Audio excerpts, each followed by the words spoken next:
সাহস, তুমি আমার প্রাণপ্রিয় ব্রাজিল দলকে শাসাও? ভাই আমার ঢাইসা ধরছে, আমি ওর কিছুই করি নাই। ও তোমাকে ঠেসে ধরেনি? এই না হলুদ কার্ড। আরে হালা ইয়ার কি মারে? না না না, কোনো কথা শুনবো না, বাড়ি যাও।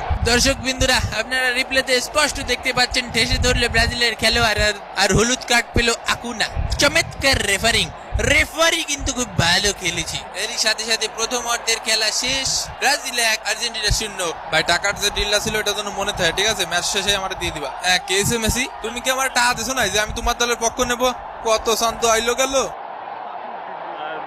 আবার খুব মজাদার পরিবেশ নিয়ে আপনাদের সামনে ফিরে এলাম। আস্তে আস্তে দুই দলই গুহার থেকে বের হচ্ছে। খেলার প্রথম অর্ধে 1 গোল খেয়ে আস্তে আস্তে গর্ত থেকে বের হচ্ছে টিম আর্জেন্টিনা। ভাই আর্জেন্টিনা, ভাই আর্জেন্টিনা। ওই একটা হইলেই হইলো, আর্জেন্টিনার এখন বর্তমান নাম হলো আর্জেন্টিনা। এ ভাই তাড়াতাড়ি জুতো স্যান্ডেল পরে নে, মাঠের এই কোনায় যে কুতকুত খেলবি, ঠিক আছে? ও ভাই, এ বেটা, এ পানি কত খাওয়া লাগে?